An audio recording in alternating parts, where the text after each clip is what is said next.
जय श्री ओम नमः सिद्धेभ्यः। जय श्री ओम नमः सिद्धेभ्यः। जय श्री ओम नमः सिद्धेभ्यः। ओंकार बिंदु संयुक्तम नित्यं ध्यायन्ति योगिनः कामदं मोक्षदं चैव। ओंकाराय नमो नमः। मंगलम भगवान वीरो मंगलम गौतमो गणे मंगलम कुंद कुंदायो जैन धर्मोस्तु मंगलम। सर्वमंगल मांगल्यम सर्वकल्याणकारकम प्रधानम सर्वधर्माणां जैनम जयतु शासनम। जैनम जयतु शासनम। जैनम जयतु शासनम। नमः श्री समय साराय स्वानुभूत्याश्चकासते चित्स्वभावाय भावाय सर्वभावान्तरे छिदे। वन्दितु सर्वसिद्धे ध्रुवचल्मनोमं गतिं पद्ये। मोक्षामि समय पाव मीणं कृत केवली गणितम्। इस भवतरु का मूलधिक जानहु मिथ्या भाव। आपो करि निर्मूल अब करिए मोक्ष उपाय। करिए मोक्ष उपाय। जय बोलो देव शास्त्र गुरु की जय। मोक्ष मार्ग प्रकाशक ग्रंथ विराजमान है। 7वां अधिकार अपना नियमित स्वाध्याय के क्रम में चल रहा है। जैन मिथ्या दृष्टियों के वर्गीकरण करते हुए टोडरमल्ली साहब ने यहाँ पर 4 प्रकार के मिथ्या दृष्टियों की चर्चा की है। अभी अपने पहले प्रकार के मिथ्या दृष्टि निश्चयवासी मिथ्या दृष्टि का प्रकरण विचार कर रहे हैं। 2 मुख्य बिंदु विगत 2-3 दिवस से अपन ने विचार की है कि पहले तो निश्चयवासी मिथ्या दृष्टि किसको कहना, जो निश्चय को न जानकर निश्चय के आभास के श्रद्धानी हुए हैं। परिभाषा याद रहेगी आपको। निश्चयवासी मिथ्या दृष्टि कौन? जो निश्चय को न जानकर निश्चय के आभास के श्रद्धानी हुए हैं। निश्चय के आभास मतलब जो निश्चय नहीं है उसको निश्चय मानकर श्रद्धानी हुए हैं, वो कहलाते हैं निश्चयवासी मिथ्या दृष्टि। किस प्रकार? तो आगम में सिद्ध के समान अपना स्वरूप कहा है और निश्चयवासी मिथ्या दृष्टि पर्याय में, वर्तमान पर्याय में अपने को सिद्ध के समान मानता है ना। पहली गड़बड़ी तो ये है ना। सिद्ध के समान अपना स्वरूप कहाँ कहा गया है? आगम में कहा गया है, शास्त्रों में कहा गया है। और वो क्या मानता है कि वर्तमान मेरी पर्याय में सिद्ध जैसी दशा है, वह उसकी गड़बड़ी है। दूसरी बात क्या थी कि केवल ज्ञान शक्ति के रूप में कहा था। क्या है? सभी आत्माओं में केवल ज्ञान रूप शक्ति विद्यमान है, ऐसा शास्त्रों में कहा था। और ये क्या गड़बड़ करता है कि अपनी वर्तमान पर्याय में व्यक्त रूप उसको मानता है ना। क्या मानता है? अपनी वर्तमान पर्याय में केवल ज्ञान जो कि शक्ति के रूप में कहा था ग्रंथों में, इसमें व्यक्त के रूप में मान लिया, ये दूसरे नंबर की गड़बड़ी है। ये गड़बड़ी अधिकतर श्वेतांबर संप्रदाय में चलती है। वह अपनी वर्तमान पर्याय में केवल ज्ञान आदि को व्यक्त मानते हैं और कर्मों के उदय के कारण, आवरण के कारण वो अभी बाहर नहीं प्रकट हुआ, ऐसा मानते हैं ना। अभी अपन उसकी चर्चा करेंगे अपन कि क्या गड़बड़ी है। निकालिए पेज नंबर 206, जहां अपन ने कल प्रकरण छोड़ा था।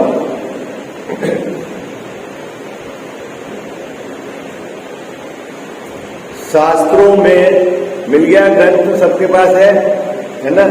शास्त्रों में सर्व जीवों का केवल ज्ञान स्वभाव कहा है। कहा है कनक भैया, कहा है? शास्त्रों में। किन शास्त्रों में कहा है? जैन शास्त्रों में।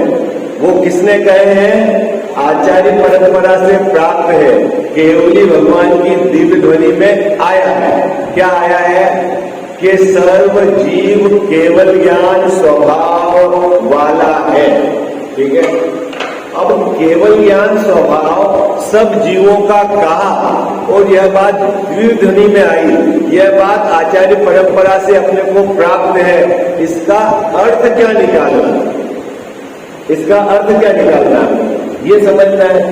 तो उसका अर्थ यह है कि सभी आत्मा में शक्ति की अपेक्षा से केवल ज्ञान प्रकट करने की शक्ति पड़ी है, जिसमें से केवल ज्ञान निकले। शक्ति की बात है, आई बात समझ में, है ना। शक्ति किसको कहते हैं? गुणों को कहते हैं शक्ति, है ना।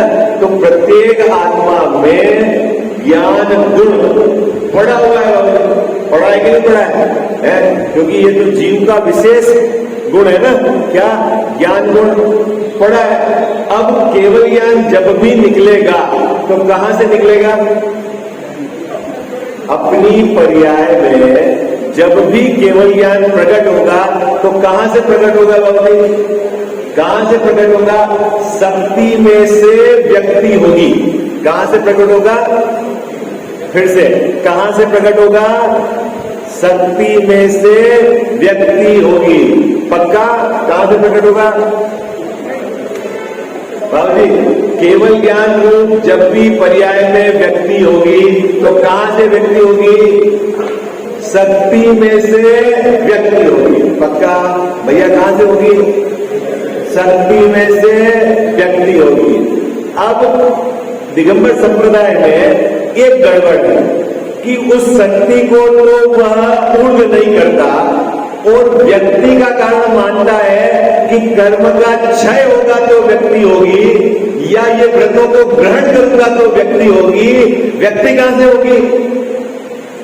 व्यक्ति कहां से होगी? फिर से कल्याण साहब एकदम, व्यक्ति कहां से होगी? व्यक्ति कहां से होगी? कहां से होगी व्यक्ति? शक्ति में से व्यक्ति होगी। आई बात पकड़ में? कहां से होगी? देखो बहुत शांति से, बहुत गड़बड़ जो करते हैं ना, कहां से निकलेगा भाई साहब? केवल ज्ञान कहां? आपकी पर्याय में जब केवल ज्ञान आएगा, केवल ज्ञान आपको थोड़ा कठिन लगता है, अपन ये मानो सम्यक दर्शन होगा या सम्यक ज्ञान होगा या जो भी होगा, वो कहां से निकलेगा? कहां से निकलेगा बाबू? कहां से निकलेगा? उस जीव में शक्ति पड़ी हुई है। कैसी शक्ति पड़ी हुई है? केवल ज्ञान रूप पर्याय निकालने की शक्ति किसमें पड़ी हुई है? आत्मा के ज्ञान गुण में पड़ी हुई है। उस अपेक्षा से क्या कहा गया है कि ये जीव का केवल ज्ञान स्वभाव है। बात पकड़ना है। इसके लिए उदाहरण देते हैं गुरुदेव श्री, बहुत जबरदस्त उदाहरण है, आपको आनंद आ जाएगा। आपने उनके मुंह से सुना होगा कि जो लिंडी पीपर है, लिंडी पीपर का नाम सुना आपने? है लिंडी पीपर, है ना। लिंडी पीपर का तो है ना आयुर्वेदिक मेडिसिन है, भूख को खोलने के लिए। उसका चरपराहट स्वभाव है। किसका है? लिंडी पीपर का। कैसा स्वाद है भाई साहब? चरपराहट स्वभाव है। लेकिन एक साधारण लिंडी पीपर आप ले, सीधी अभी जो आती है ना बड़ी, उसको यदि चखें और एक उस लिंडी पीपर को 64 पहर रगड़ के चखें, 64 पहर, 64 पहर, है ना। क्या करें बाबूजी, उसको 64 फुटी, क्या बोलते हैं, 64 पहर उस लिंडी पीपर को कहाँ रगड़े, खरड़ में, है ना। आयुर्वेदिक में ऐसा होता है, यदि आपको लिंडी पीपर का वास्तविक लाभ लेना है तो आपको क्या करना है बाबूजी, उसको 64 पैर खरड़ में रगड़ो। बारीक तो वैसे ही हो जाती है, तो साहब खरड़ में रगड़ने से क्या है, तो उसमें गुरुदेव से कहते थे कि उसकी असली चरपराहट कब आती है, जब 64 पैर उसको खरड़ में रगड़े, घिसे, तो उसकी असली चरपराहट आती है कि कितनी चरपराहट है। अभी ये तो बहुत सरल है आपको, लेकिन मुद्दे वाली बात है, गुरुदेव जी ने क्या भाव निकाला और यहाँ कैसे घटाना है कि वो चरपराहट जो 64 पैर घिसने के बाद लिंडी पीपल में से आई, वो खरड़ से आई कि घिसने से आई, मुद्दे वाली बात है। मुद्दे वाली बात समझ में आई आपको क्या गजावत साहब, बहुत मार्मिक बात है। अगर देखो आप अगर उस भाव को पकड़ना चाहो तो अभी यहाँ सिद्धांत घटाएंगे, तो वो जो 64 पहर लिंडी पीपर को घिसने के बाद जो चरपराहट आई, वो कहां से आई, खरड़ में से आई कि घिसने से आई,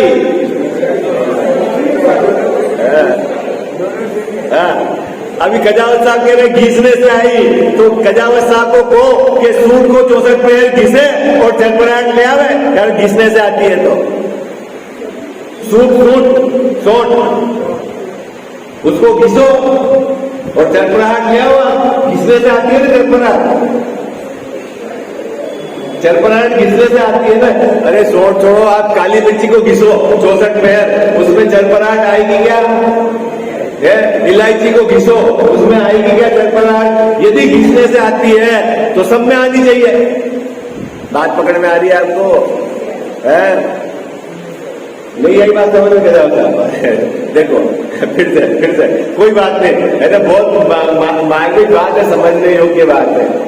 जो लिंडी पीपर 64 फुटी 64 पहर घिसने के बाद चरपराहट आई, चरपराहट मतलब स्वाद समझ गए ना आप, है ना, उसका चरखापन समझो आप, वो आया, तो वहां ये प्रश्न है कि वो खरड़ से आया कि घिसने से आया, कि उस लिंडी पीपर के स्वभाव में उस तरह की शक्ति पड़ी हुई थी, किसमें से आया, मुद्दे वाली बात है। क्या किससे आई भाई साहब, चरपराहट किससे आई, किससे आई चरपराहट, है उस लिंडी पीपर के स्वभाव में ऐसी शक्ति पड़ी हुई थी। क्या पड़ी हुई थी कि वह 64 पैर घिसने के काल में, 64 पैर घिसने के बाद वो स्वभाव में जो पड़ी हुई शक्ति थी वो व्यक्त हो गई। आई बात समझ में, किससे व्यक्त हुई, खरड़ के कारण व्यक्त नहीं हुई, घिसने के कारण व्यक्त नहीं हुई, स्वभाव में शक्ति पड़ी हुई थी और वह व्यक्त हो गई, है ना, व्यक्त हुई ना, प्रकट तो हुई ना। अरे हाँ, वो भी बताएंगे किससे प्रकट होगी, घबराओ नहीं आप। हाँ, घिसा तो है ही है, बिना घिसे तो कैसे आएगी, बड़ी तो आएगी नहीं, बिना, बिल्कुल। कजावत साहब ने एक बात तो सही पकड़ी कि जब तक पुरुषार्थ नहीं किया जाएगा तब तक काम कैसे होगा।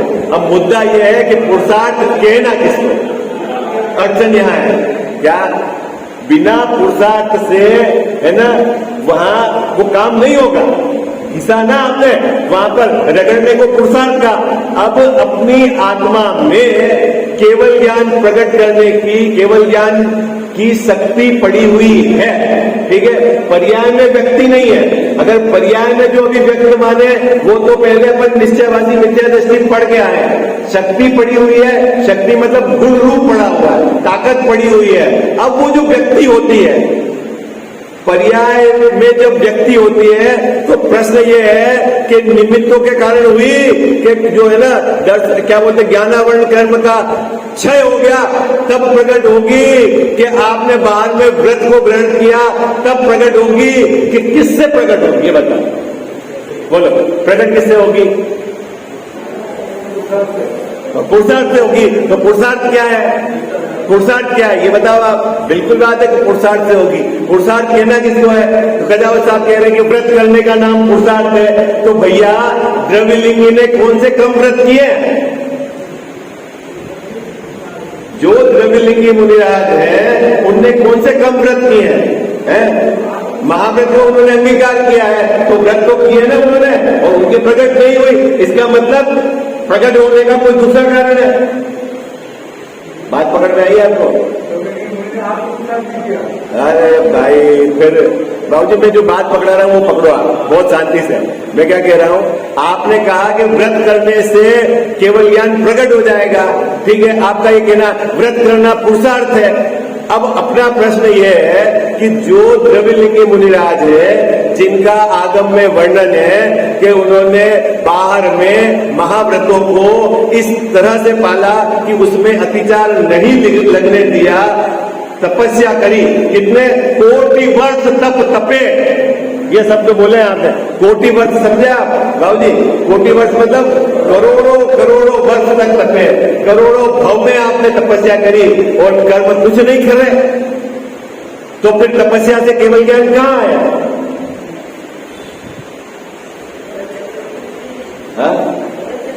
भरत चक्रवर्ती ने क्या कही थी? है उपवास कितने हो गए थे उनके बाबू? कोई उपवास नहीं, और काम हो गया। तो फिर आपका ये फार्मूला लग नहीं रहा है यहाँ पे। फार्मूला तो सब में लगना चाहिए ना भाई। तो साहब निमित्त, हाँ साहब, जब हमारे 11 वर्ण कर्म का क्षय हो जाएगा, तो क्षय कैसे होगा ये तो बता। कर्म में तेरा क्या पुरुषार्थ चलता है? 11 वर्ण कर्म को क्षय कैसे करेगा? तो फिर कैसे पुरुषार्थ चलेगा भाई? कैसे होगा? अरे जब तक तू अपने स्वभाव पर एकाग्र नहीं होगा, वो है असली पुरुषार्थ। क्या है पुरुषार्थ?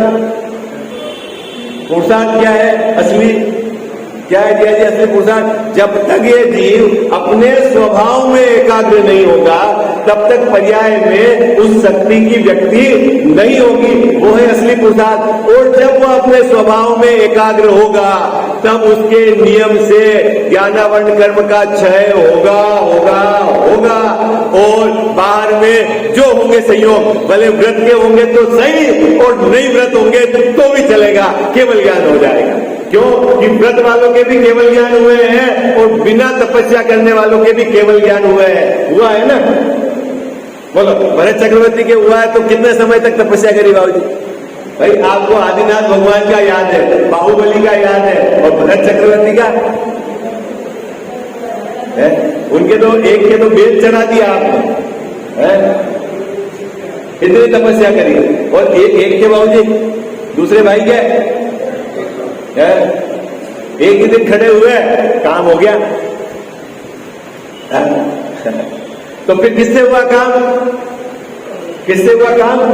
वो असली पुरुषार्थ है। क्या पुरुषार्थ? कि उन्होंने एक अंतर्मुहूर्त तक अपने स्वभाव में एकाग्र होने का पुरुषार्थ किया। जिसने ये कर लिया उसके केवल ज्ञान हो गया। आई बात सब? बात पकड़ में आई? अभी यहां वो बात नहीं है। अभी यहां ये बात है कि जो पर्याय में केवल ज्ञान व्यक्त हुआ है वो आया कहां से? ये बताओ।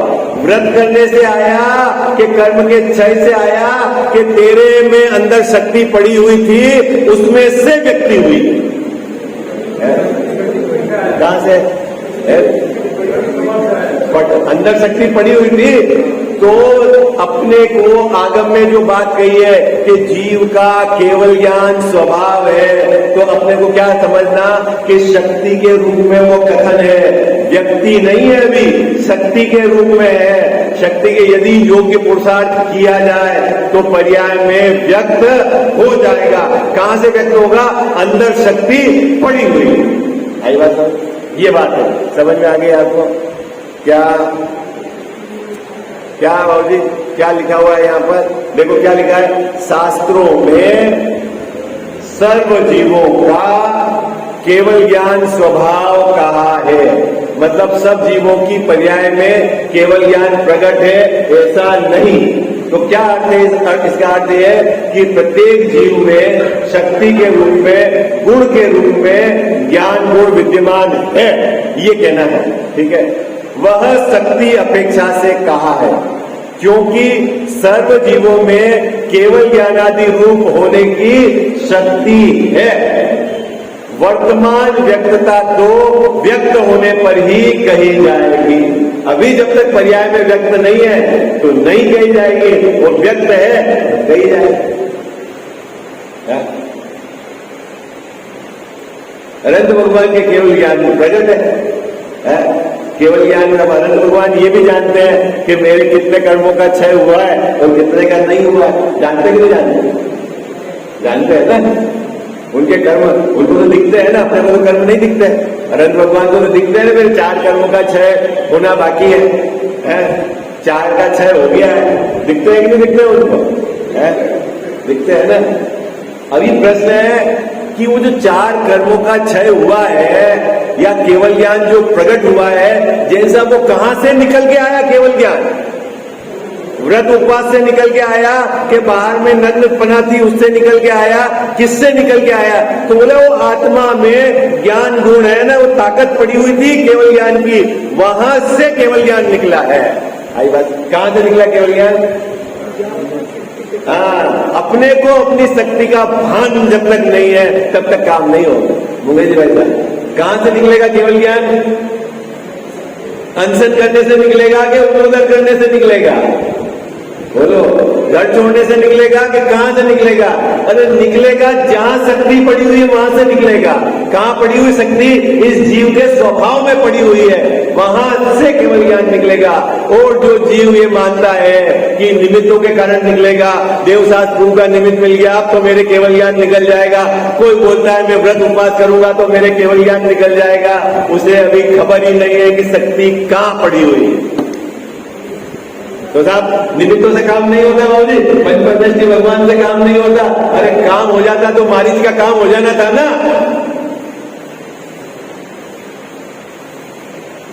निमित्त नहीं थे बढ़िया? उनके निमित्त बढ़िया थे कि नहीं थे? बढ़िया। काम क्यों नहीं हुआ? दादाजी तो थे, सपोसर लगा के बैठे थे बाबू जी। किनके साथ खेला था वो बचपन में? दादाजी के साथ है। सम्यक दृष्टि जी हो गए, पूरा परिवार का टोला सब है, और बाहर में समोसरन जैसा भगवान की दिव्य गनी जैसी उनको निमित्त, और काम नहीं हुआ। काम नहीं हुआ तो फिर तुम निमित्तों के अधीन क्यों हो? तो साहब निमित्त होते कि नहीं? अरे होते हैं, उसको हमने नहीं नकारा, लेकिन काम कहां से होगा? काम किससे होगा बाबूजी? पुरुषार्थ से होगा। पुरुषार्थ क्या? निमित्तों को जोड़ने का पुरुषार्थ नहीं। पुरुषार्थ क्या? अपनी स्वभाव में एकाग्रता का पुरुषार्थ, उसको कहते हैं असली पुरुषार्थ। अपन क्या कर रहे हैं? अपन क्या कर रहे हैं बाबूजी? क्या कर रहे हैं अपन? सुखी होने के लिए अपन ने क्या किया? हमके जो है था, एक मकान बनाया, एक गाड़ी लाए, शादी करी, एसी लगाया, गद्दे बढ़िया लाए, काई के लिए? बोलो भाई, काई के लिए करें? अपनी बुद्धि से अपन ने सुखी होने के लिए कर दिया, ये अज्ञानी ने कर दिया, और थोड़ा बहुत ऐसा भी जीव होगा उसने कर दिया, घर छोड़ दिया, कपड़े छोड़ दिए, व्रत को अंगीकार कर लिया। काई के लिए? काहे के लिए? सुखी होने के लिए। उसकी दृष्टि सुखी होने पे बहिरंग वो बाहर के निमित्तों पे पड़ी थी। सुख मकान से आएगा, सुख पत्नी से आएगा, सुख आभूषण से आएगा, इसकी दृष्टि पड़ी थी। सुख घर छोड़ने से आएगा, सुख नग्न होने से आएगा, सुख उपवास होने से आएगा, लेकिन दोनों को पता नहीं था कि सुख तो अंदर पड़ा हुआ है, अंदर से आएगा। कहां से आएगा? कहां से आएगा? पर्याय में व्यक्ति कहां से होगी बाबूजी? कहां से होगी? उसकी खबर नहीं, उसकी खबर नहीं तो उसकी उस योग की पुरुषार्थ किया नहीं। आई बात समझ में?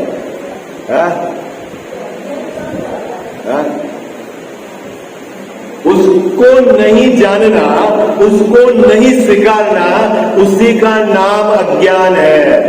उसकी कीमत नहीं आना, उसकी रुचि नहीं होना, इसलिए इस जीव का बाहर की तरफ लक्ष्य जाता है, और जब पर पे लक्ष्य जाता है तो पर्याय में रागाधिक उत्पन्न हुए बिना रहते नहीं है, उसी का नाम है दुख।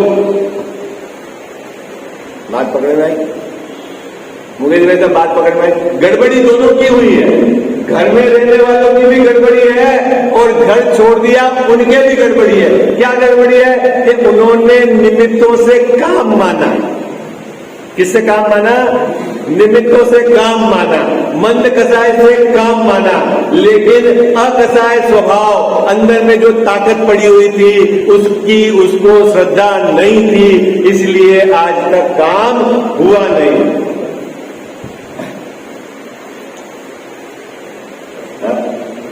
क्या गड़बड़ होगी केदार साहब, बताओ कोई गड़बड़ है क्या?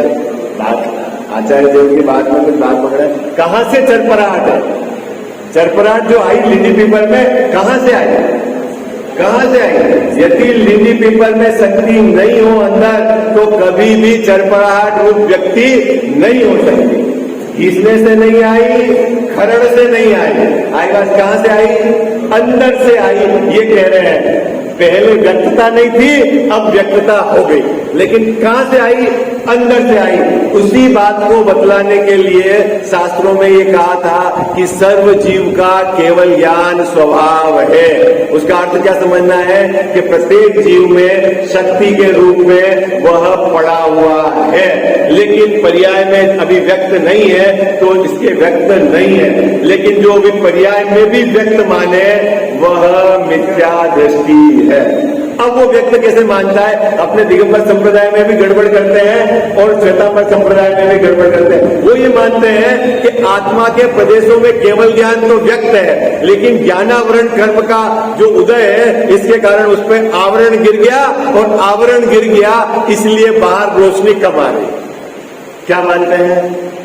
क्या मानते हैं? फिर से अब अपने वाले से पूछे, अपन छोड़ो अन्य मत में क्या मानते हैं। अभी बाबूजी ज्ञानावरण का उदय, उसका अर्थ क्या समझते हो आप? अपने को ज्ञानावरण का उदय है, ठीक है, ज्ञानावरण का उदय और ज्ञानावरण का क्षयोपशम, ठीक है, क्योंकि शास्त्रों में उदाहरण दिया जाता है सूर्य और मेघ पटल का, ठीक है। अपने यहाँ पे भी उदाहरण, और उस दृष्टांत को जैसे कि 1000 वाट का बल्ब है, उस पर आपने काले रंग का चद्दर डाल दिया, तो अंदर से बाहर रोशनी कितनी आ रही है बाबूजी?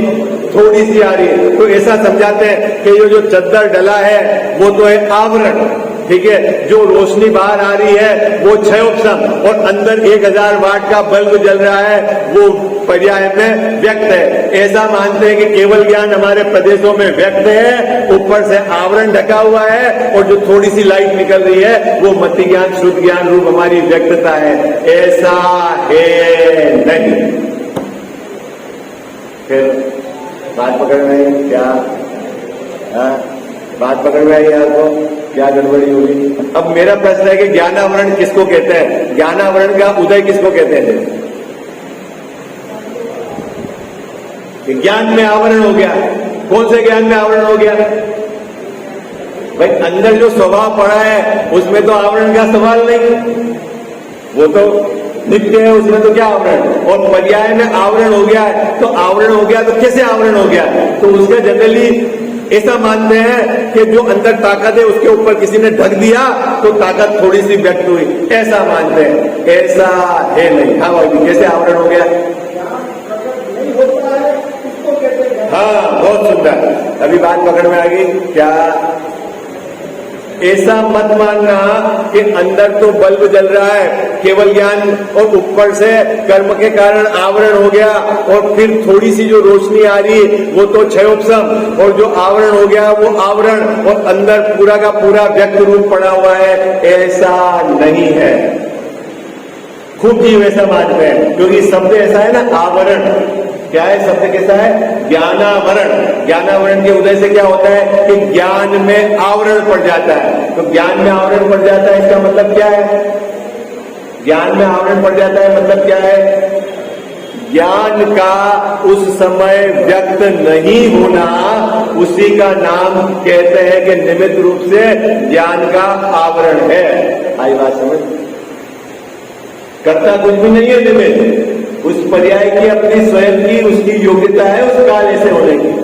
ये तो थोड़ा सा और कठिन विषय है, उसका अपना जो पर्याय का अपना जो स्वकाल है वो है, लेकिन अभी यहाँ ये दो विषय नहीं है। अभी यहाँ क्या विषय है कि जो व्यक्तता है उसमें अभिव्यक्त में तो मतिश्रुत ज्ञान मानते हैं। क्या मानते हैं? हमारे मतिश्रुत ज्ञान व्यक्त है और केवल ज्ञान तो प्रदेशों में पड़ा हुआ है आत्मा में, और ज्ञानावरण कर्म के कारण उस पर आवरण ढक गया है, ऐसा नहीं है। ठीक है, तो क्या है फिर? क्या है? ऐसा नहीं है कि उसी समय उस पर्याय के अंदर उतनी ही शक्ति, इतनी ही व्यक्तता है, और वो व्यक्तता का निमित्त कारण क्या है? ज्ञानावरण कर्म का उस जाति का क्षयोपशम हो या ज्ञानावरण कर्म का उदय हो, वो निमित्त कारण पर्याय अपने सटकारक से, अपनी योग्यता से, अपने काल में प्रकट होती है। ये पहले में पहले नक्की करना है। क्या कठिन हो गया विषय? क्या हो गया भाई साहब? कठिन हो गया विषय, क्योंकि एक तो सटकारक पर्याय के पर्याय है। आई बात समझना है? द्रव्य के कारण नहीं। आई बात समझना है? द्रव्य की शक्ति के कारण पर्याय में व्यक्ति जो कही जाती है तो कोई द्रव्य उसमें आके व्यक्त करवा देता हो, ऐसा नहीं, क्योंकि शक्ति तो द्रव्य में त्रिकाल पड़ी है बाबूजी, है ना? शक्ति तो त्रिकाल पड़ी है। फिर व्यक्ति वो तो उस पर्याय की उस काल की योग्यता है, तो पर्याय के सटकारक है। ठीक है, थोड़ा सा कठिन विषय है। कितने लोगों को समझ में आ रहा है? विस्तार देंगे तो ये विषय आपका ढीला हो जाए।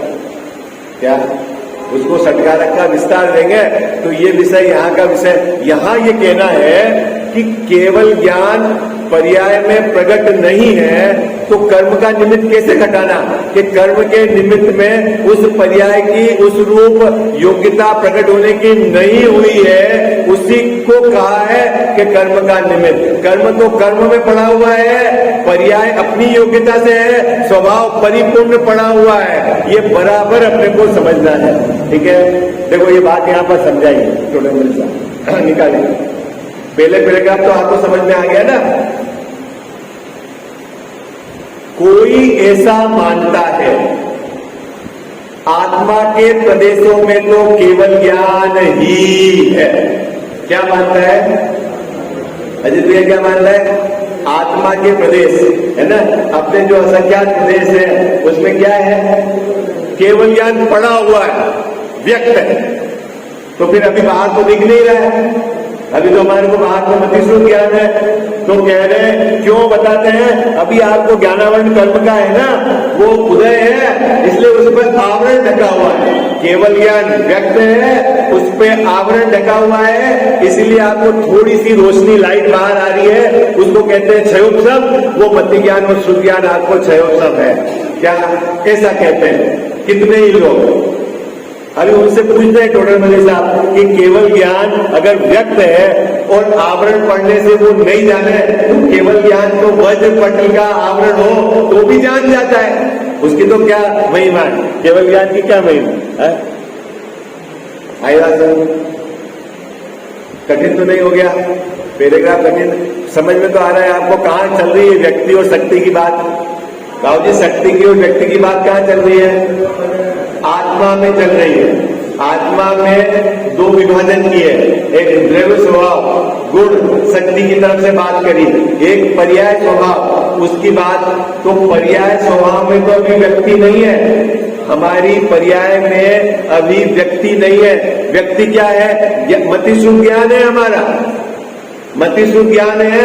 5 इंद्रियों और मन के द्वारा हमारा ज्ञान जानने का काम करता है। उनके सहयोग मतलब उनकी उपस्थिति रहती है। जानता तो ज्ञान है, लेकिन जब भी जानेगा 5 इंद्रियों और मन उसकी उपस्थिति रहती है, इसलिए उसको कहते हैं कि उनके सहयोग से जानता है। आई बात? किसके सहयोग से जानता है? हाँ, 5 इंद्रिय और मन के। क्यों? क्योंकि हमारा ज्ञान कमजोर है। अभी हमारी पर्याय में जो प्रकट ज्ञान है वो कमजोर है। उनके जी वैसा कमजोर है, मतलब बिना किसी सहायता से, यानी बिना किसी की उपस्थिति के नहीं जानता। जानता तो वो अपनी योग्यता से है। क्या? जिसमें ज्ञान नहीं वो क्या जना है? अब इस शरीर में क्या ज्ञान है? ये तो जड़ है। अब इसकी सहायता से ठंडा गरम कड़ा नरम जानता है, ये तो खुद जानता नहीं, और ये ज्ञान को क्या जना है? अरे इसकी उपस्थिति रहती है। जब ये ठंडा गरम कड़ा नरम जानता है तब इसकी उपस्थिति रहती है, इसलिए इसको कहते हैं कि इसके सहयोग से जाना। इसने क्या जना है? ये तो जड़ है। तो जानता कौन है? जानता तो मैं हूं। और कौन जानता है? अभी जानने में दो बात हो गई, एक तो स्वभाव और एक पर्याय। तो अभी मेरी पर्याय में जो शक्ति पड़ी है जानने की, क्षयोपम रूप, उसमें जानने का काम होता है। किसमें पड़ी है? क्षयोपम रूप ज्ञान। अभी कहां पड़ी है? मेरी पर्याय में व्यक्त रूप पड़ी है। व्यक्त, उसमें जानने का काम होता है। और शक्ति कैसी है? शक्ति तो केवल ज्ञान रूप प्रकट हो गए, ऐसी गुण रूप शक्ति अंदर पड़ी है। समझ में आई? क्या बात समझ में आ रही है? नहीं आ रही? किसमें? मेरे में। जैसा शक्ति गुण रूप कैसी पड़ी है? अरे अनंत काल तक केवल ज्ञान रूप पर्याय प्रकट हो गए और यहां खत्म नहीं हो गए, अनंत काल तक ऐसी शक्ति मेरे में पड़ी हुई है। कहां बाबूजी? स्वभाव में। आई बात समझ? वो तो हो गई पड़ी हुई शक्ति। और अभी पर्याय में क्या व्यक्ति है? क्षयोपम ज्ञान रूप मेरी पर्याय में भी जानने की व्यक्ति है। ठीक है? वो व्यक्ति किससे हुई? कर्म के कारण। किसके कारण? निमित्तों के कारण नहीं, उस पर्याय की, इस काल की यही योग्यता थी, इसलिए ये हुई। अब इस पर्याय को, मतिशुद्ध ज्ञान के पर्याय को मेट कर केवल ज्ञान कैसे आएगा? कि जब कर्म का क्षय होगा तब आएगा, कि बाहर में व्रत उपवास करेंगे तब आएगा, कि वो जो अभी वर्तमान पर्याय को अपना जो स्वभाव शक्ति रूप है उसमें एकाग्र करेंगे तब आएगा। कब आएगा? कब आएगा? कब आएगा? हाँ, अब खजावा साहब के गले में उतर रही है बात। कब आएगा? वो जो वर्तमान पर्याय में जो अपनी ताकत है, उपयोग, उसको कहां लगाना है बाबूजी? अपने स्वभाव में। स्वभाव मतलब क्या? स्वभाव का भान कितना पावरफुल हूं मैं। कल एक क्रम भूल गए थे अपन। आंटी जी ने याद दिलाया था कि कितने गुण है आत्मा में बाबूजी। अनंत का तो अपन ने कहा था, जीव कितने हैं? अनंत। उससे पुद्गल कितने हैं? अनंत गुणे।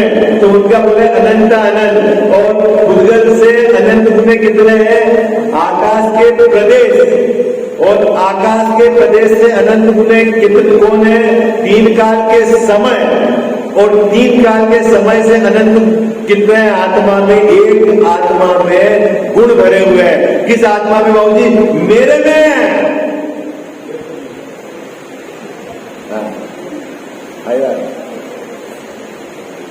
उसका भान होना तो समझ लेना काम होना है। इसको कहते हैं अपने स्वभाव का भान। आई बात?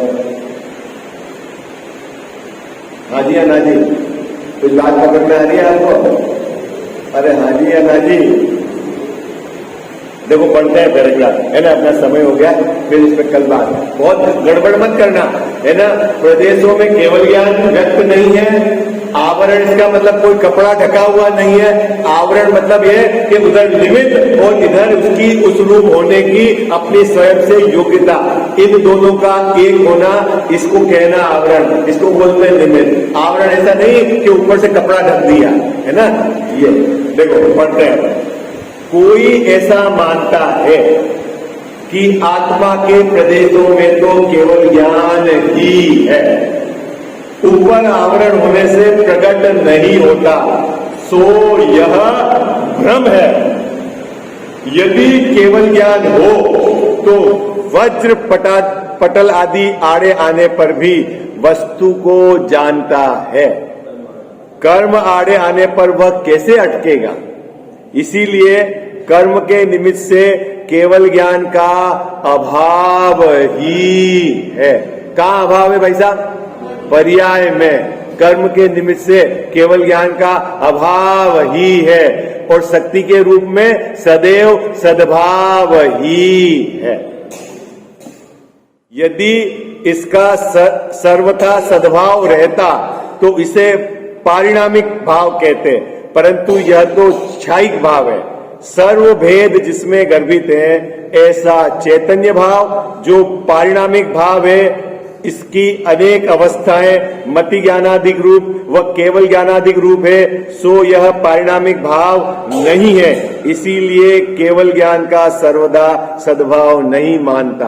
अब इस पर अपन बात करेंगे, पारिणामिक भाव क्या है, सर्वभेद गर्भित क्या कहना चाह रहे हैं, मति ज्ञान शुद्ध ज्ञान है तो केवल ज्ञान क्यों नहीं है, इसकी चर्चा अपन कल करेंगे। अभी मैंने पैराग्राफ पढ़ा है, आप घर पर जाके गहराई से विचार करना है ना, क्या अपेक्षा है आचार्य की, समझना है अपने को, है ना, विशेष चर्चा अपन करेंगे।